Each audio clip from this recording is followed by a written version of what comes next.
Bismillahirrahmanirrahim. Assalamualaikum warahmatullahi wabarakatuh. Alhamdulillahi rabbil alamin. Alladzi nazzala al-furqana ala 'abdihi liyakuna lil alamin nadhira. Asyhadu an la ilaha illallah wahdahu la syarika lah. Wa asyhadu anna Muhammadan abduhu wa rasuluh. Allahumma salli ala Muhammadin wa ala alihi wa ashabihi wa man tabi'ahum bi ihsanin ila yaumiddin, amma ba'd. Hadirin Bapak Ibu jamaah Masjid Al-Mubarak Trika, semoga senantiasa mendapatkan inayah dan hidayahnya dari Allah Subhanahu wa ta'ala. Tentunya kita senantiasa bersyukur karena kembali dipertemukan pada majelis Fiqhul Muyassar. Insyaallah pada kesempatan kali ini kita akan melanjutkan pembahasan kita yang mana kita sudah sampai pada bab sholat sunnah, dan kita berada di permasalahan yang kelima terkait tentang hukmul witri wa fadluhu wa waqtuhu, hukum-hukum yang terkait tentang sholat witir, ya. Begitu juga tentang keutamaannya dan waktu pelaksanaan daripada sholat sunat witir itu sendiri. Kata penulis rahimahullahu ta'ala, hukmuhu sunnatun muakkadah. Jadi hukum sholat witir itu adalah sunnah muakkad, ya, menurut jumhur ulama. Hatha alaihi Rasul sallallahu alaihi wasallam wa raghaba fihi, yang mana Nabi sallallahu alaihi wasallam sangat menganjurkan dan sangat menekankan untuk melakukan atau melaksanakan atau mengerjakan sholat sunnah witir. Faqala sallallahu alaihi wasallam, innallaha witrun yuhibbul witra. Sesungguhnya Allah itu ganjil, yakni satu, ya. Yuhibbul witra, dan menyukai yang ganjil. Faqala sallallahu alaihi wasallam, kemudian dan juga Nabi sallallahu alaihi wasallam bersabda, ya ahlal Quran autiru, wahai ahlul Quran, salat witirlah, fa innallaha witrun yuhibbul witra. Karena sesungguhnya Allah itu witir, Allah itu ganjil dan mencintai yang ganjil pula. Bapak Ibu yang dirahmati Allah Subhanahu wa taala, jadi hukum daripada sholat witir itu sunnah muakkadah, ya. Sunnah yang sangat ditekankan menurut jumhur ulama.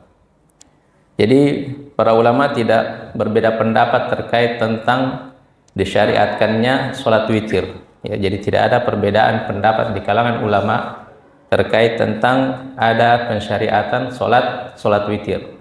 Yang ada itu diantara para ulama adalah mereka berbeda pendapat terkait hukum sholat witir. Di kalangan, dan ini pendapat yang utama di kalangan Hanafiyah, ya, Imam Abu Hanifah, dan itu kuat di pendapat yang terkuat, dan juga para ulama-ulama Hanafiyah itu mereka memilih pendapat bahwasanya sholat witir itu wajib. Nah, dan itu juga di kalangan sebagian daripada kaul Hanabilah, yaitu sebagian daripada ulama-ulama Hambali. Mereka berpendapat bahwasanya sholat witir itu hukumnya wajib. Ya, itu ada pendapatnya. Meskipun yang kuat atau yang jumhur, ya, mayoritas ulama itu mengatakan bahwasanya sholat witir itu hukumnya sunnah muakkadah, ya.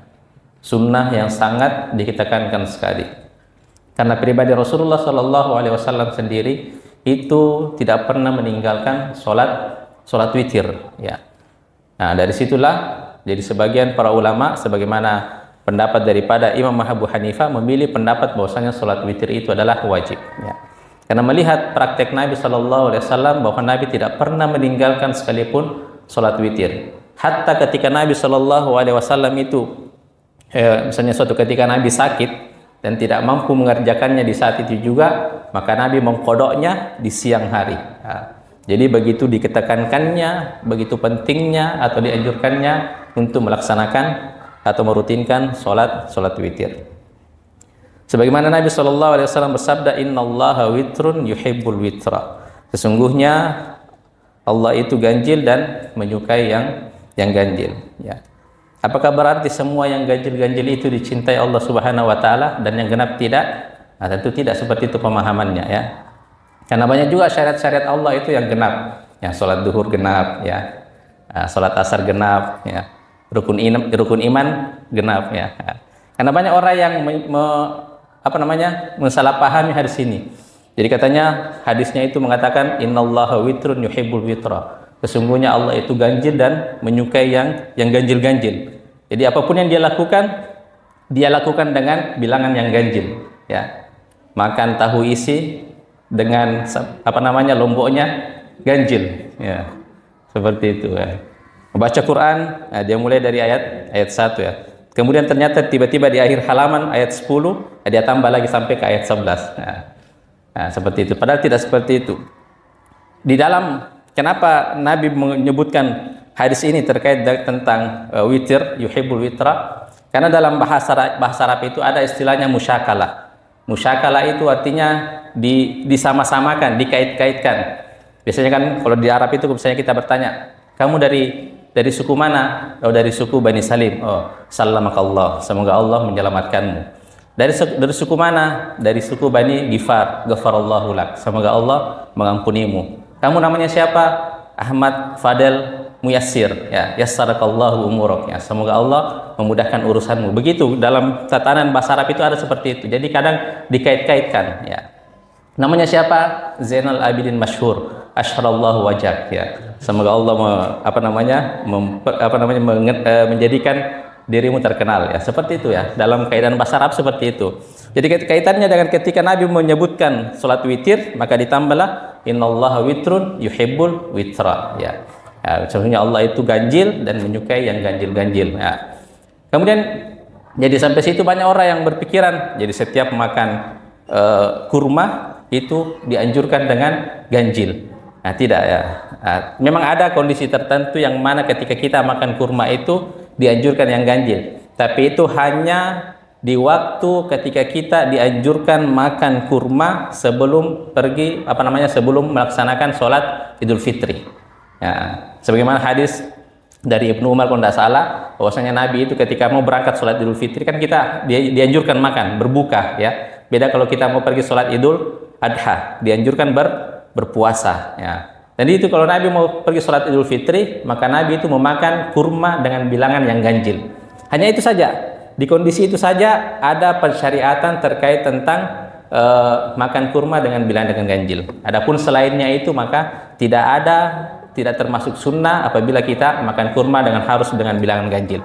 Yang banyak orang mensalahpahami adalah ketika mau berbuka puasa, makan kurma dengan yang ganjil. Nah, tidak. Padahal kan anjurannya Nabi itu cuman makan kurma min rutabat, ya, makan kurma kering, kurma muda. Kalau tidak ada min samar, kurma kering. Kalau tidak ada hasawati mimma, ya, minum dengan air putih. Tidak ada yang Nabi mengatakan makan dengan kurma dengan bilangan yang ganjil. Nah, itu. Jadi syariat kita terkait dengan ganjil genap, kalau ada misalnya syariat kita memerintahkan dilaksanakan dengan genap, maka dilaksanakan dengan genap. Apabila dilaksanakan dengan ganjil, maka dilakukan dengan ganjil. Kalau tidak ada terkait tentang apakah itu genap atau ganjil, jangan dipaksa-paksakan untuk dilakukan dengan bilangan yang ganjil, ya. Ustaz, kira-kira sunnah tidak ya kalau misalnya saya buat sambal itu lomboknya bilangan ganjil? Nah, seperti itu. Kadang ada yang bertanya seperti itu, ya.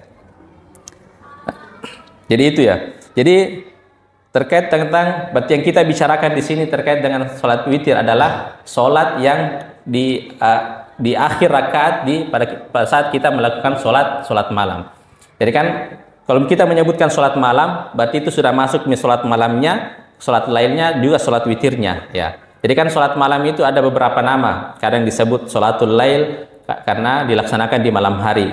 Kadang disebut qiyamul lail karena kita berdiri, ya, berdiri, banyak berdirinya ketika kita melakukan sholatul lail. Kadang disebut dengan sholatul tahajud, ya. Tahajjud itu adalah ketika seseorang melaksanakan qiyamul lail pada saat dia bangun tidur. Tahajjud itu artinya bangun dari tidur. Jadi nanti dinamakan sholat tahajud ketika dilaksanakan di malam hari ketika dia bangun dari tidur. Nah, kalau disebutkan semua maka mencakup, kalau orang mengatakan sholatul lail maka mencakup sholat lailnya dan juga mencakup sholat witirnya. Tapi kalau dipisahkan, kita hanya mengatakan sholat witir, maka yang dimaksud adalah bilangan ganjil penutup daripada sholat malam kita. Ya, kalau kita mengatakan sholatul witir, maka adalah bilangan ganjil penutup daripada sholat malam kita. Ya. Kemudian waktuhu. Nah, kapan pelaksanaan waktunya? Ma baina sholatil isya'i wa sholatil fajri bi ijma'il ulama, ya. Yaitu apa di antara waktu sholat isya dan sampai waktu masuknya waktu sholat subuh menurut kesepakatan para ulama. Di fi'lihi sallallahu alaihi wasallam, sebagaimana perbuatan Nabi sallallahu alaihi wasallam, dan juga wa liqauli, sebagaimana sabda beliau, innallaha amaddakum bi sholatin hiya khairul lakum min humrin ni'am, sholatul witri ma baina sholatil isya ila tulu'il fajr.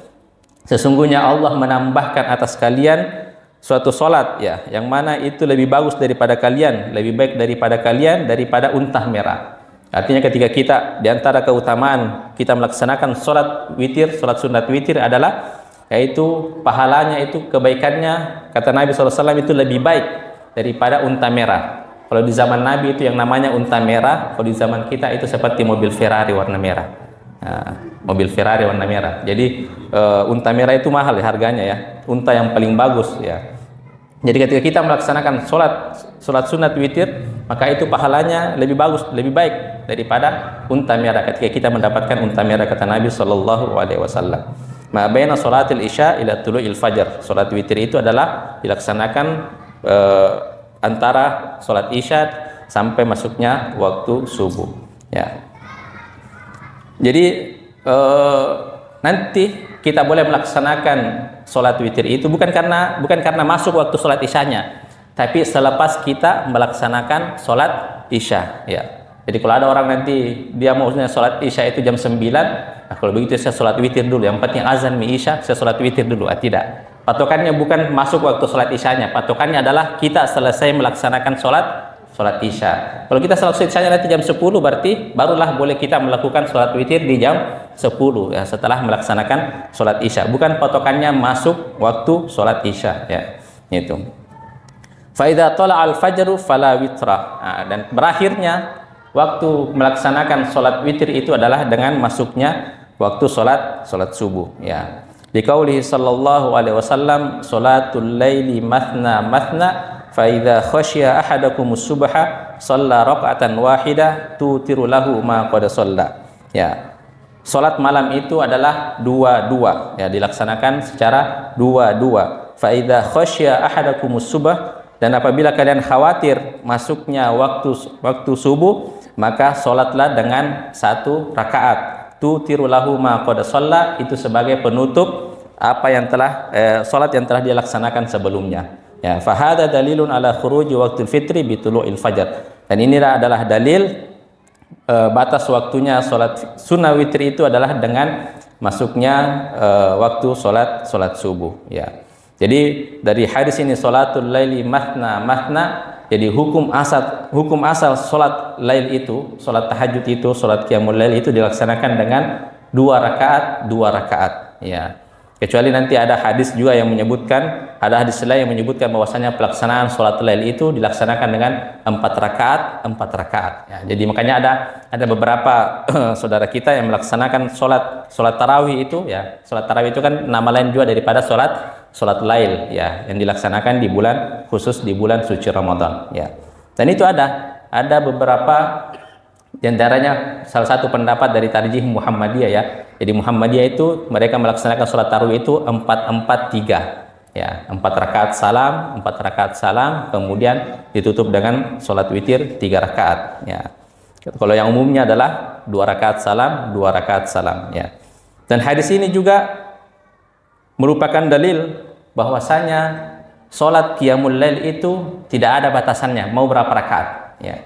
Tidak ada batasannya mau berapa rakaat dilaksanakan, ya. Mau 20 rakaat, mau 30 rakaat, 40 rakaat, 100 rakaat, yang penting akhirnya nanti ditutup dengan bilangan ganjil sebagai penutup daripada sholat qiyamul lail kita, ya. Sholat qiyamul lail kita.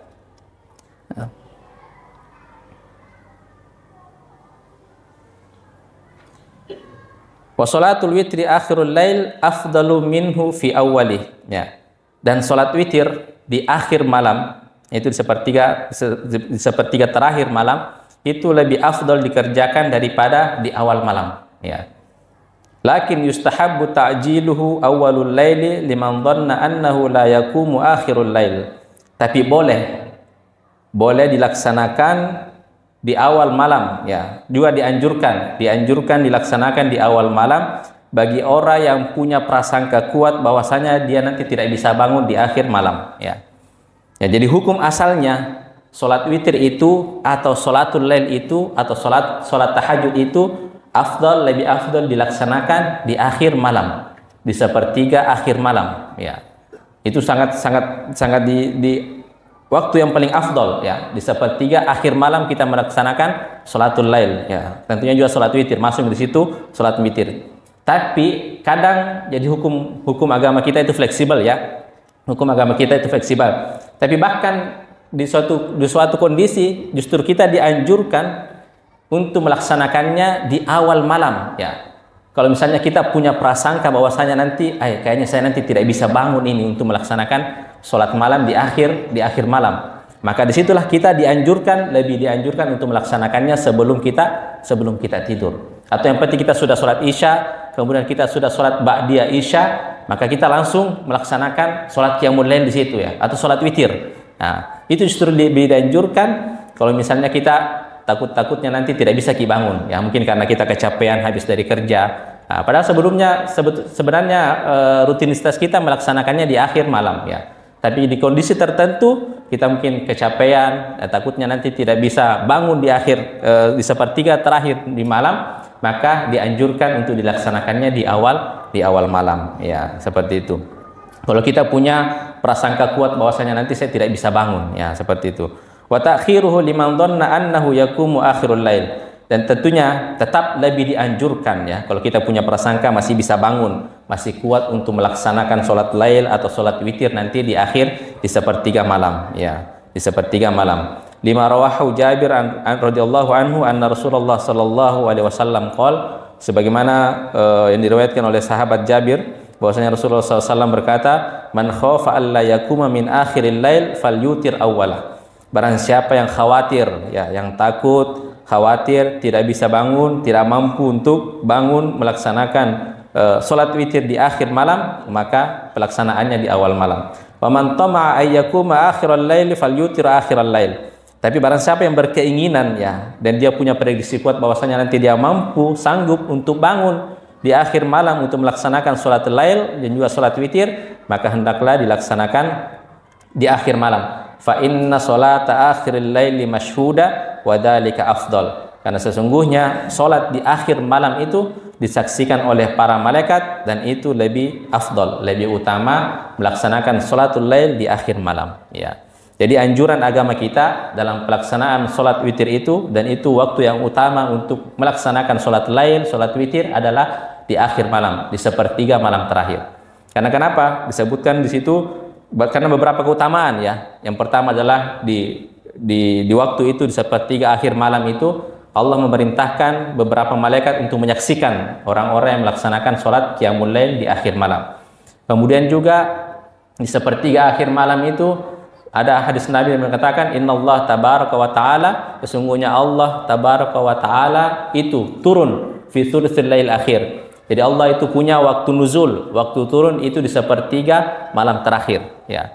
Faman sa'alani fa'utiyalah. Barang siapa yang meminta, berdoa kepada saya di waktu tersebut di sepertiga akhir malam, maka pasti aku akan mengabulkannya. Pasti aku akan memberikan apa yang dia minta. faman astaghfarali, dan barang siapa yang memohon ampun kepadaku di waktu tersebut, faghfirullah, dan pasti aku akan mengampuni dosa-dosanya. Nah, itu diantara keutamaan apabila kita melakukan qiyamul lail di sepertiga malam terakhir, ya. Bagaimana cara menghitung sepertiga malam terakhir, ya? Jadi dihitung mulai daripada masuknya waktu maghrib sampai masuknya waktu subuh.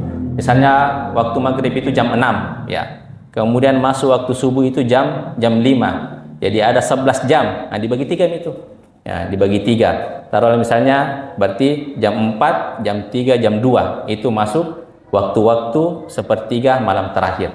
Nah, disitulah waktu yang paling afdal untuk kita beribadah kepada Allah Subhanahu wa taala, bermesra-mesraan dengan Allah Subhanahu wa taala. Salah satunya adalah dengan melaksanakan qiyamul lail atau salat tahajud, atau salat kemudian ditutup dengan salat witir. Nah, situ. Keutamaannya itu waktu nuzul. Jadi Allah turun ke langit dunia. Innallaha tabaraka wa taala turun, ya, di langit dunia dan menyaksikan siapa hambaku yang meminta kepadaku, maka aku pasti akan fa'utiyalah, aku pasti akan memberikannya. Nah, dan disitulah waktu yang paling utama, waktu yang sangat cepat. Juga salah satu waktu sangat cepat adalah Allah mengijabah doa-doa kita, ya.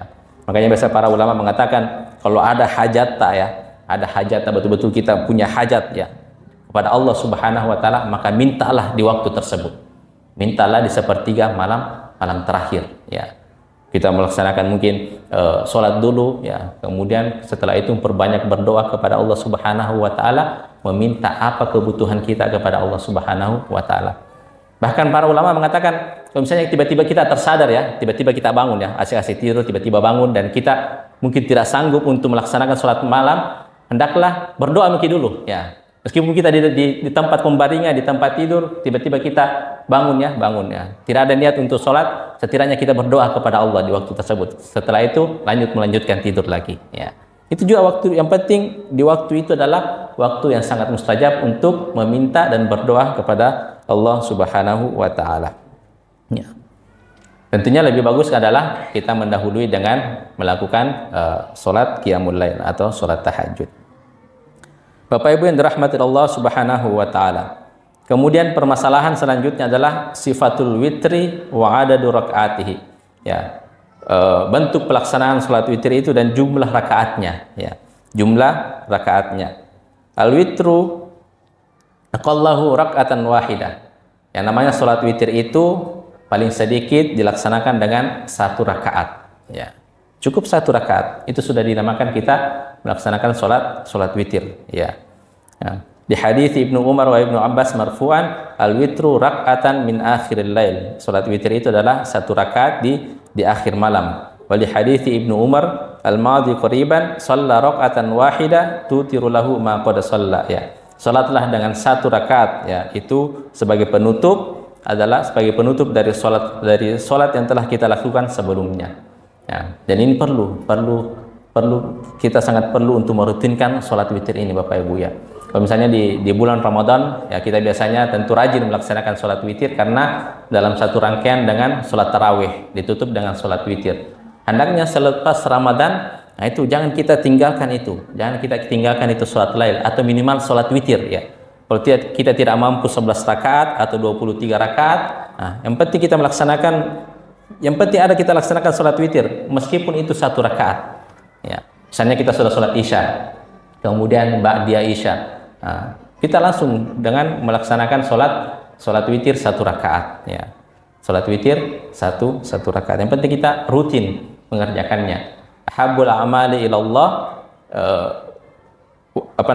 di antara amal yang paling dicintai oleh Allah Subhanahu wa taala adalah al-istimrar, ya, terus menerus, ya, istiqomah, ya, kontinu, wa in qalla, meskipun itu sedikit, ya. Di antara amal yang dicintai oleh Allah Subhanahu wa taala, kita melakukan suatu amal meskipun sedikit tapi yang penting kontinu, ya.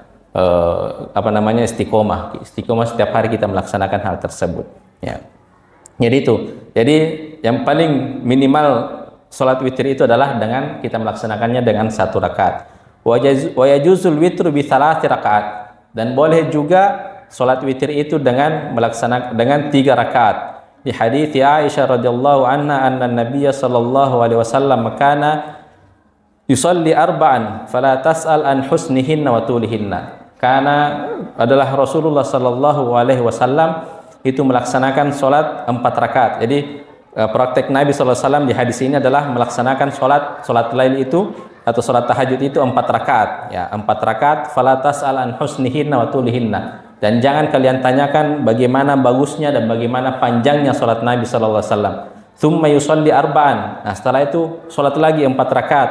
Fala tas'al an husnihinna wa tulihinna. Dan jangan kalian tanyakan bagaimana bagusnya dan bagaimana panjangnya salat Nabi sallallahu alaihi wasallam. Tsumma yusalli salasan. Kemudian setelah itu menutup dengan salat witir sebanyak 3 rakaat, ya. Sebanyak 3 rakaat. Dan hadis inilah yang dipakai oleh sebagian saudara kita dari Muhammadiyah, itu pelaksanaannya mereka melaksanakan 4-4-3, ya, 4 rakaat, kemudian 3 rakaat, ya. Jadi bagaimana mengkompromikan ini, ya? Ada nabi yang mengatakan ketika ada orang Badui bertanya kepada Nabi SAW terkait sifat sholatul lail, maka Nabi mengatakan sholatul laili matna watna.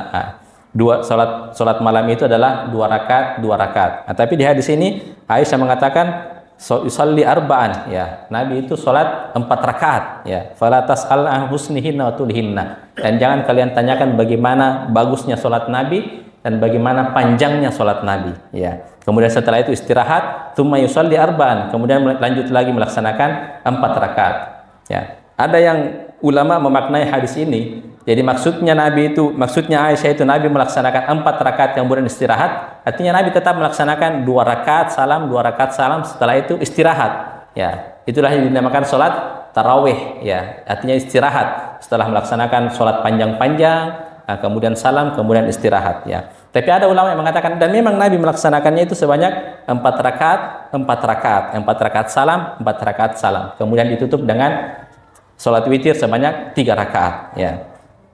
Jadi yang di antara pendapat yang paling indah dari Ibnu Taimiyah, Syekhul Islam Ibnu Taimiyah rahimahullah taala mengatakan bahwasanya jadi salat lail itu ada 3 sifat, ya.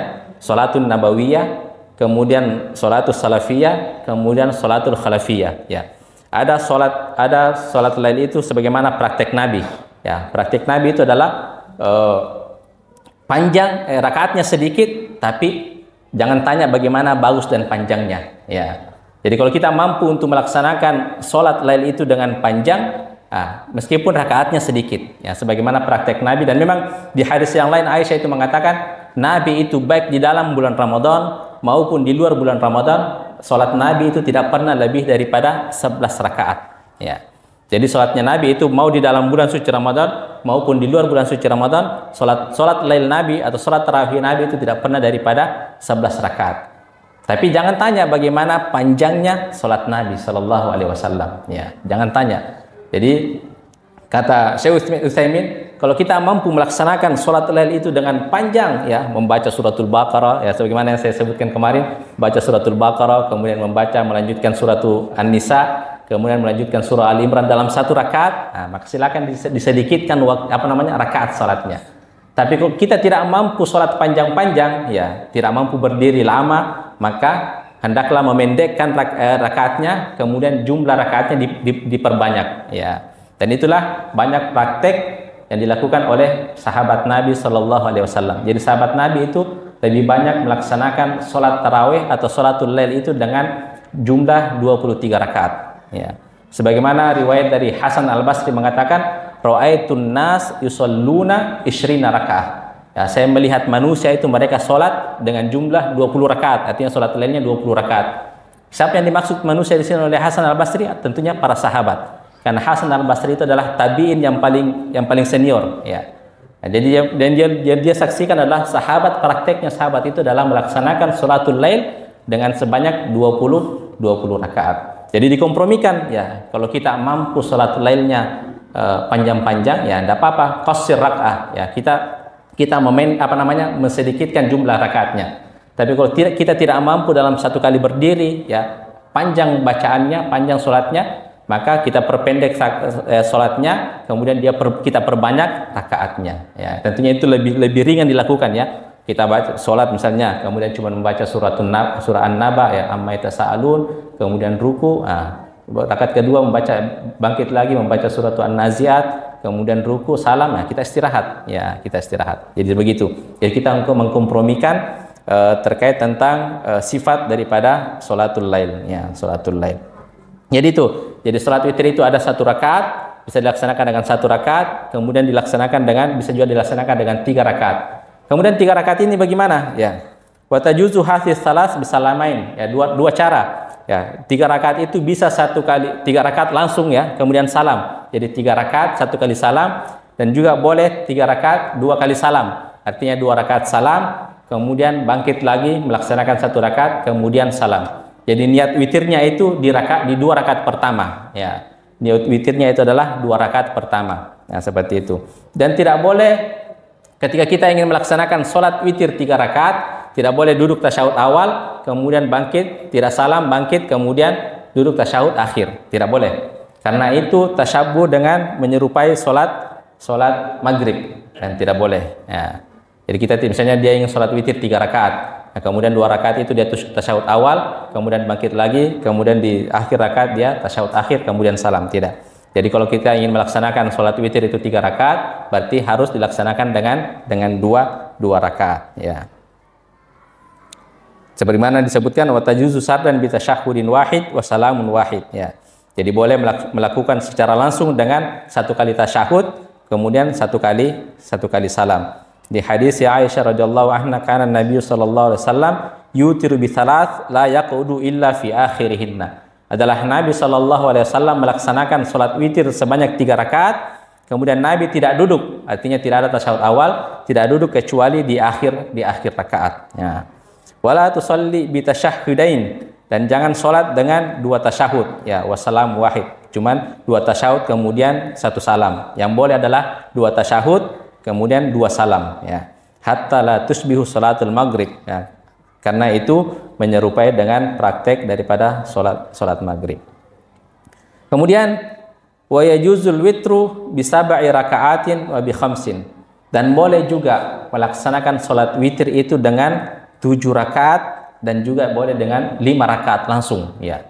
5 rakaat langsung. La yajlisu illa fi akhiriha. Kita tidak duduk kecuali di akhir rakaat ya. Jadi boleh salat witir itu ketika kita membahasakan ini, ya berarti yang kita bahas adalah sholat witirnya ya, bukan sholat malam yang kita lakukan sebelumnya, bukan yang 2 kemudian ditutup dengan witir. Yang kita bahas di sini adalah sholat witirnya, sholat ganjilnya. Jadi boleh ketika kita misalnya sudah melaksanakan 8 rakaat.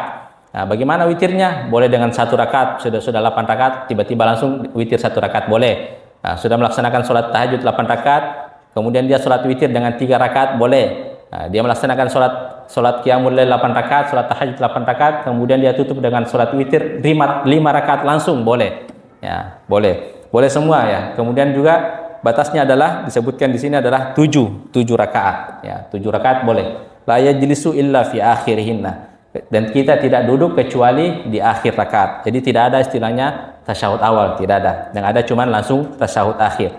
Jadi 5 rakaat 1 kali salam, atau 7 rakaat 1 kali salam.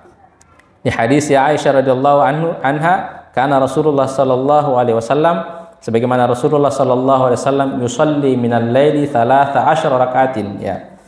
Kemudian Nabi sallallahu alaihi wasallam itu salat malam 13 rakaat. Yutiru min dzalika bi 5 ya. Di antara dari 13 rakaat itu beliau menutup dengan 5 rakaat. Jadi beliau salat lail 8 rakaat, kemudian menutup dengan salat witir 5 rakaat. La yajlisu fi syai'in illa fi akhiri ya. Dan Nabi tidak duduk kecuali di akhir rakaat ya. Sebagaimana juga hadis Ummu Salamah radhiyallahu anha. Jadi ada semua riwayatnya, Nabi melaksanakan salat witir 5 rakaat, Nabi melaksanakan salat witir 7 rakaat ya. Yutiru bi 7 aw bi 5 la yafsilu bainihinna bi taslimin wala kalam. Jadi ketika Nabi melaksanakan salat witir itu 7 rakaat, Nabi tidak ada di antara setelah 7 rakaat itu dengan salam dan juga dengan ucapan-ucapan yang lain. Jadi itu di antara bentuk pelaksanaan salat witir ya. Salat malam juga ditutup dengan salat witir. Dan ini sangat perlu kita untuk rutinkan Bapak Ibu yang dirahmati Allah Subhanahu wa taala. Jadi sebagaimana Nabi SAW sangat menjaga salat witir itu, sangat menjaga salat qiyamul lail ya, salat qiyamul lail. Kalau bisa kita juga melaksanakannya cukup misalnya 3 rakaat ya. 2 rakaatnya itu kita niatkan salat lail, 1 rakaatnya itu kita niatkan dengan salat witir. Nah, bisa ya seperti itu. Boleh kita melaksanakan setelah kita melaksanakan ba'diyah isya, kita langsung melaksanakan salat lail ya. Kalau misalnya kita memang tidak punya kebiasaan atau tidak punya kemampuan untuk bangun di akhir malam ya. Sebagaimana Abu Bakar ya. Abu Bakar itu beliau melaksanakan salat lailnya itu atau salat witirnya itu di awal malam ya. Salat witirnya itu di awal malam ya. Sebagaimana Nabi SAW mengatakan, qala li Abi Bakar mata tutir ya, ketika Nabi SAW bertanya kepada Abu Bakar, kapan kamu melaksanakan witir ya. Abu Bakar menjawab, saya melakukan witir di permulaan malam ya, utiru min awalil lail. Setelah itu Nabi bertanya lagi kepada Umar ya, mata tutir, wahai Umar, kapan kamu melaksanakan salat witir? Kata Umar, akhirul lail, kalau saya melaksanakannya di akhir malam. Maka Nabi SAW bersabda kepada Abu Bakar, akhadha hada bil hazm ya. Abu Bakar itu orangnya hati-hati ya. Orangnya hati-hati karena mungkin kan Abu Bakar itu lebih senior daripada Abu Umar ya, dan juga fisiknya sudah lebih lemah daripada Umar. Maka beliau untuk kehati-hatiannya melaksanakan salat witir di awal malam ya. Wa qala li Umar, adapun Nabi berkata kepada Umar, akhadha hada bil quwwah. Adapun Umar orangnya tekadnya kuat ya, orangnya penuh dengan kekuatan karena dia mampu bertekad untuk melaksanakan salat witir itu di akhir malam ya. Laksanakan salat witir itu di akhir malam. Jadi boleh. Bahkan Abu Hurairah radhiyallahu taala anhu itu diwasiatkan oleh Nabi, hai Abu Bakar, kamu jangan tidur kecuali melaksanakan 3 rakaat ya. Jadi Nabi tahu karakternya Abu Hurairah itu, karena kan Abu Hurairah itu selalu membersamai Nabi. Makanya di antara para sahabat yang paling banyak meriwayatkan hadis adalah Abu Hurairah. Ya, sahabat yang paling banyak meriwayatkan hadis di kitab-kitab hadis itu adalah Abu Hurairah. Karena Abu Hurairah selalu membersamai Nabi. Nanti Abu Hurairah itu berpisah dengan Nabi setelah Nabi masuk ke dalam rumahnya pada salat Isya. Nah, dan di dalam riwayat disebutkan bahwasanya Abu Hurairah ketika dia sudah berpisah dengan Nabi, maka Abu Hurairah itu memurajaah pelajaran yang dia dapatkan dari Nabi mulai dari pagi sampai malam. Makanya Abu Hurairah itu selalu begadang ya. Begadang bukan untuk menonton bola ya. Nah, karena di zaman itu tidak ada bola ya. Begadang untuk memurajaah hafalannya, memurajaah pelajarannya. Makanya Nabi SAW itu memerintahkan Abu Hurairah, hai Hurairah, jangan tidur sebelum kamu melaksanakan sholat 3 rakaat, artinya sholat witir ya. Jadi Nabi melihat beberapa kondisi para sahabatnya. Jadi itu bentuk kehati-hatian ya. Adapun misalnya kita sudah sholat isya, kemudian ba'da isya kita hanya ingin langsung sholat witir saja ya, tidak sholat qiyamul lail, sholat witir entah itu 1 rakaat atau 3 rakaat. Adapun nanti ketika kita bangun ya di sepertiga malam, kita ingin melaksanakan sholat malam, silakan sholat malam, tapi tidak usah lagi ditutup dengan sholat witir ya, karena Nabi SAW mengatakan la witrani fil lailah ya, tidak ada witir yang dilaksanakan 2 kali dalam satu malam ya itu. Jadi itu sangat perlu sekali ya. Sebagaimana Nabi SAW itu banyak hadis-hadisnya yang memotivasi umatnya, sahabatnya untuk melaksanakan sholat witir ya. Ayyukum khafa alla yakuma min akhiril lail falyutir thumma yarqud wa man wathiqa bi qiyami minal lail falyutir min akhiri fa inna qira'ata akhiril laili mahsuratan wa dzalika afdal ya. Jadi siapa di antara kalian yang khawatir tidak bisa bangun di akhir malam, maka hendaklah ia mengerjakan witir ya, baru kemudian tidur. Dan siapa yang yakin akan terbangun di akhir malam, maka hendaklah ia mengerjakan witir di akhir malam, karena bacaan di akhir malam itu disaksikan dan dihadiri oleh para malaikat, dan itu tentu lebih utama ya. Jadi begitu di antara motivasi Nabi SAW ketika menyuruh para sahabatnya untuk menjaga sholat witir ya. Melihat Abu Hurairah, ini orang sangat susah untuk bangun di sepertiga malam karena dia murojaah, kadang begadang untuk memurojaah pelajarannya, maka dilaksanakan ya, dianjurkan untuk melaksanakan sholat witir ketika di awal malam ya, bukan di akhir malam. Itu bentuk kehati-hatian. Bapak Ibu dirahmati Allah Subhanahu wa taala ya. Jadi itu terkait tentang sholat witir.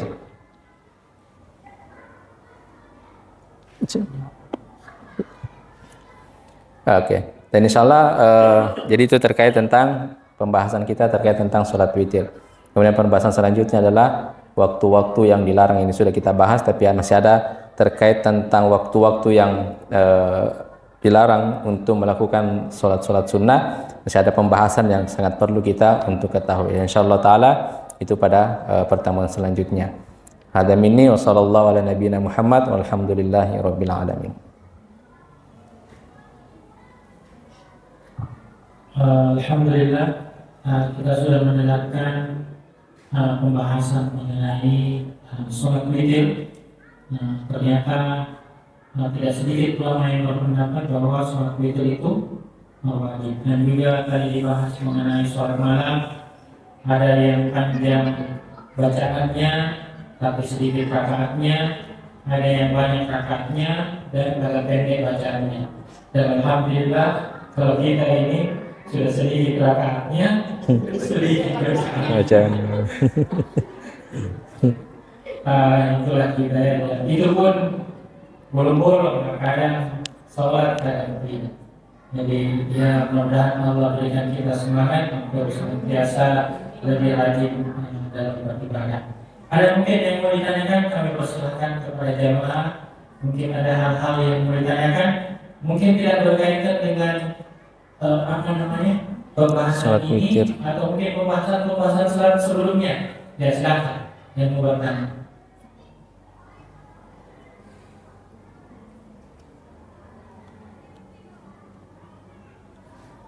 Mungkin saya dahului dulu Ustaz. Ya. Ada sedikit, alhamdulillah kemarin itu Ustaz kami beli buku mengenai witir pagi petang. Jadi kami simpan itu di tempat wanita yang besar itu ada 5, di tempat laki-laki juga ada 5. Mana sebenarnya kalau kita ketahui Ustaz, yang saya tahu adalah zikir yang paling afdal itu adalah membaca Al-Quran. Namun ada saya pernah baca bahwa ada hal-hal tertentu bahwa zikir itu lebih tahan daripada membaca Al-Quran. Mungkin misalnya berusaha pagi petang. Mana sebenarnya kalau habis sholat subuh Ustaz atau habis, saya juga ingin bertanya, ini pelaksanaan zikir petang ini apakah habis asar atau habis maghrib? Mana yang lebih bagus Ustaz?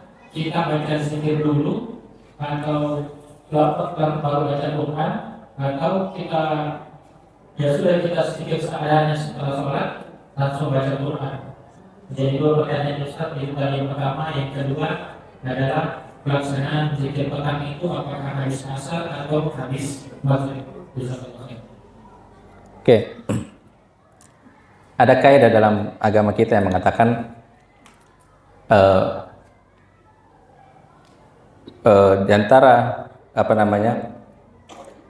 keagungan dan besarnya pahala di sisi Allah Subhanahu wa taala adalah kita melaksanakan ibadah sesuai dengan waktu dan tempat disyariatkannya ibadah tersebut, ya. Jadi meskipun secara umum zikir yang paling utama disebutkan oleh para ulama adalah membaca Al-Quran, ya. Afdalul zikri tilawatul Quran, ya. Di antara zikir yang paling afdal itu adalah tilawah Al-Quran, ya. Tapi di kondisi-kondisi tertentu, ya, kadang keutamaan membaca Al-Quran itu bisa terkalahkan dengan zikir-zikir yang mana zikir itu dianjurkan untuk dibaca, dirutinkan di waktu tertentu.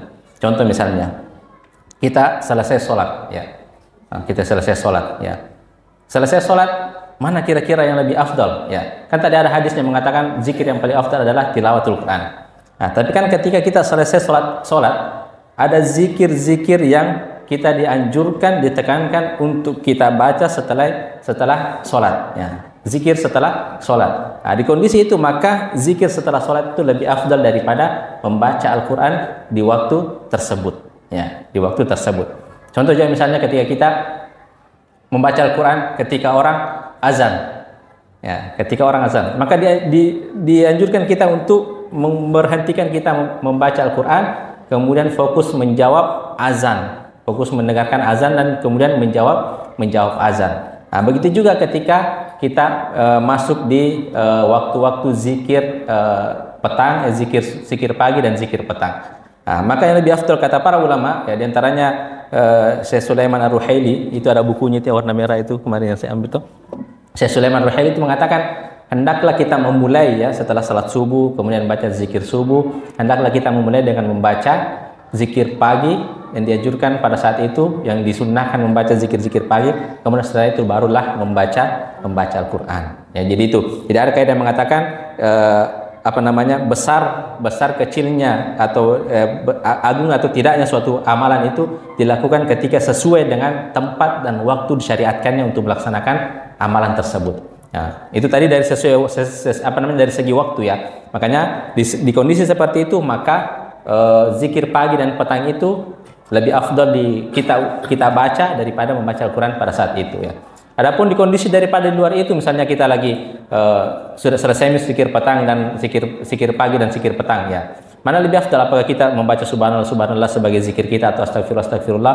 Maka tentunya di situ kita lebih afdal membaca Al-Quran di luar daripada waktu zikir pagi dan zikir petang ya. Misalnya lagi di jalan ini ya, lagi di jalan misalnya dia seorang hafiz Quran. Kira-kira mana lebih afdal dia rutinkan di situ, dia lafazkan, apakah beristighfar atau zikir subhanallah atau dia memurojaah hafalannya, ya kan dia hafal hafalannya. Nah, dengan dia memurojaah hafalannya berarti dia sudah termasuk dinamakan berzikir. Nah, seperti itu.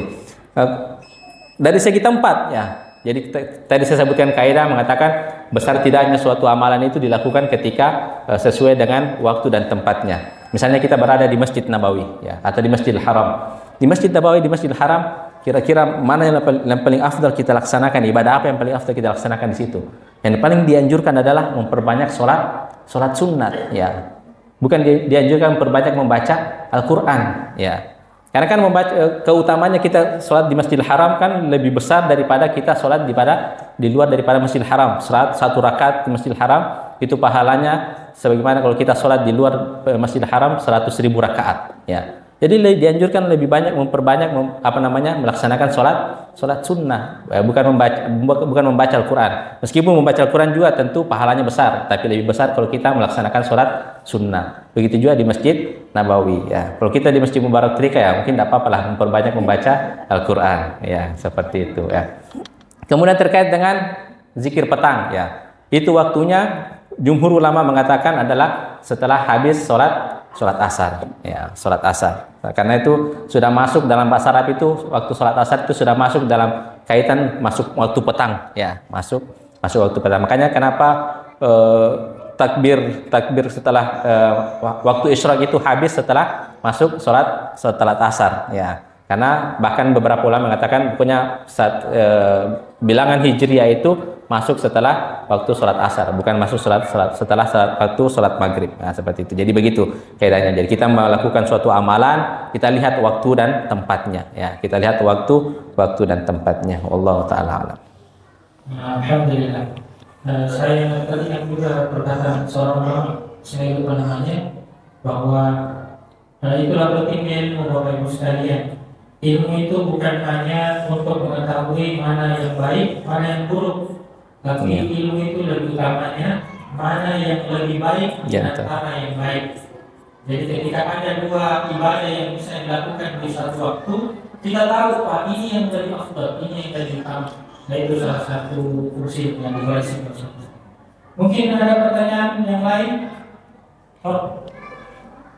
Mungkin kaitannya dengan ini tentang zikir pagi dan petang. Zikir setelah salat subuh kan dengan membaca ayat kursi dan 30. Begitu pula di awal zikir pagi dan petang ini kan dimulai dengan membaca ayat kursi dan 30. Apakah bisa dilanjutkan? Jadi ketika selesai sholat subuh misalnya, di akhir zikir salat pagi itu kita membaca ayat kursi, membaca 3 cool. Itu langsung dilanjut dengan zikir pagi ataupun zikir petang. Ya.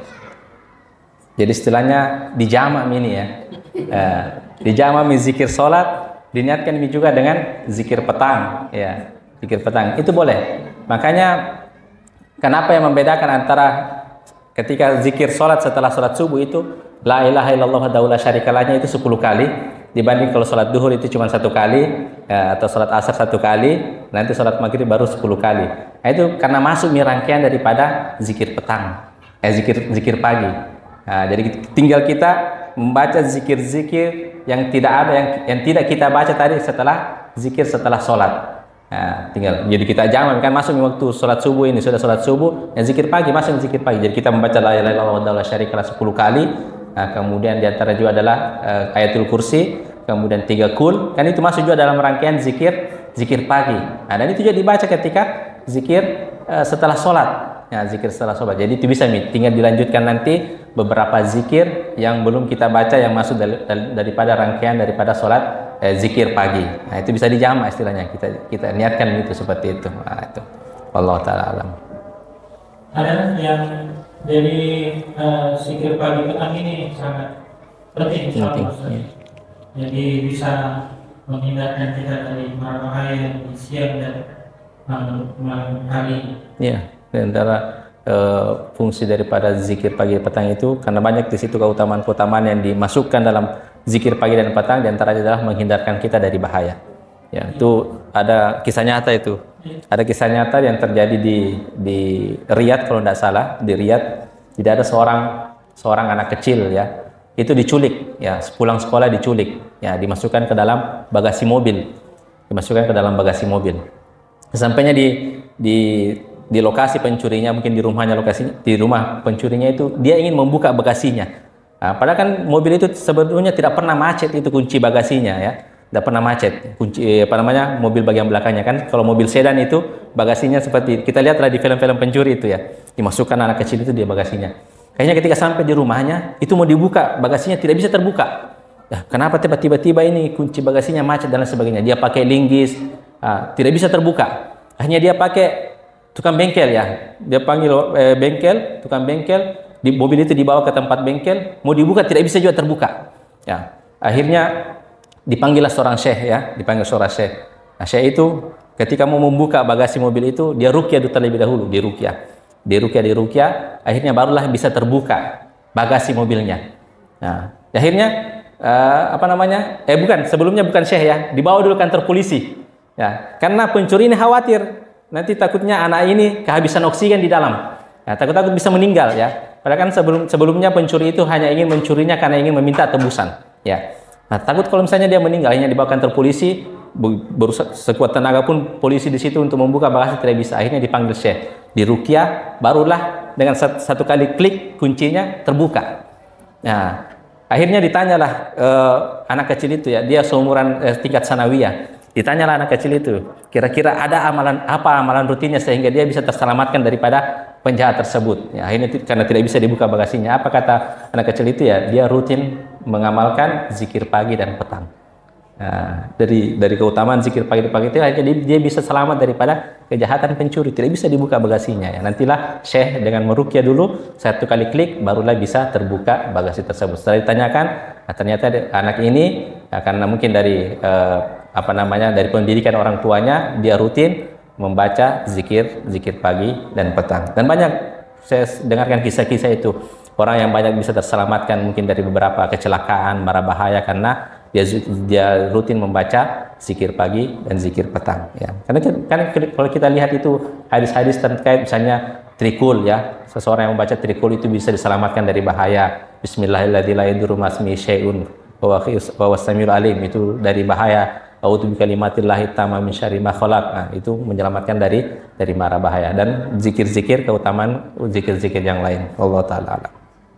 Saya pernah baca cerita Yosef. Iya. Yadurru ma'asmihi syai'un. Itu ada seseorang katanya dia tinggalkan rumahnya, kemudian ada teman dia datang, bilangnya Fulan, itu rumahnya belakang terbakar. Iya. Dan mau dipindah apinya ke rumahmu, pergi kau selamatkan barang-barang. Iya. Tidak terbakar, Bang. Akhirnya sudah itu datang lagi orang, itu rumah mau terbakar, habis di rumahnya tetangga, mau menyeberang apinya. Tidak, insya Allah tidak terbakar, Bang. dan kembali saat Iya. akhirnya padam apinya, ternyata betul-betul tidak terbakar Rumahnya. Terus ditanya, kenapa kau begitu yakin rumahku tidak terbakar? Dan tadi pagi saya baca Bismillahirrahmanirrahim. Jadi banyak hal yang ternyata Allah berikan hikmah itu nanti ke depannya gitu. Kalau ini manfaat dari ada tidak ada mungkin pertanyaan Bapak Ibu, dan insya Allah ada berita baik, insya Allah mudah-mudahan pekan depan Alhamdulillah sudah bisa mengisi kajian mengenai tafsir juz 30. Insya Allah berkat di sini pekan depan kita akan mulai kajian baru kita, yaitu tafsir juz 30 yang akan membahas makna-makna yang ada di juz 30 dimulai dari surah An-Nas. Itu bisa ya, insyaallah. Dan juga kalau Arba'in Nawawiyah insyaallah juga akan tetap berlanjut, yang dilanjutkan dari oleh rekan Ustaz Abdillah. Saya belum tahu namanya. Nanti insyaallah mudah-mudahan pekan minggu depan juga sudah bisa mulai. Jadi insyaallah akan ada 2 pekan kita akan pengajian 3 kali, Senin, Selasa, dan Kamis. Jadi kalau disiapkan mungkin pengajian Bapak Ibu sekalian yang masih malas untuk belajar agama, saya tidak tahu apa yang rasakan nanti di hadapan Allah. Malahan kami malah usahakan bisa 3 kali 1 pekan, setiap pekan kami lagi rancang untuk kajian sirah nabawiyah, bagaimana kita mempelajari sejarah orang yang harusnya lebih kita cintai daripada orang tua kita, yaitu Rasulullah SAW. Ada yang pernah baca surah Nabawiyah dari awal sampai akhir, dari Rasul sebelum diutusnya Nabi, sebelum lahirnya Rasulullah sampai Rasulullah wafat. Ada yang pernah baca? Nah, sinetron tersanjung dari episode 1 sampai 400. Jadi berdoa Bapak Ibu sekalian, Masjid Al-Mubarak Telika bisa menghadirkan kajian-kajian yang bermanfaat.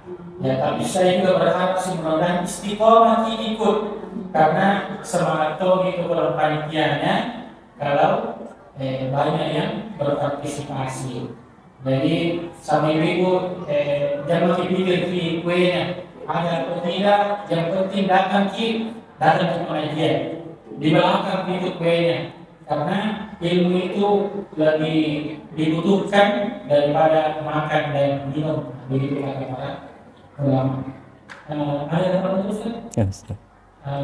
Saya kira cukup. Mudah-mudahan bermanfaat. Insyaallah mudah-mudahan kalau tidak ada halangan bisa kita ketemu di hari Senin dengan kajian yang baru, yaitu tafsir juz Amma. Nanti dipantau saja grupnya Masjid Al-Mubarak Telika. Saya kira demikian. Mudah-mudahan bermanfaat. Subhanallahumma wa bihamdihi, asyhadu an la ilaha illa anta, astaghfiruka wa atubu ilaik. Assalamualaikum warahmatullahi wabarakatuh.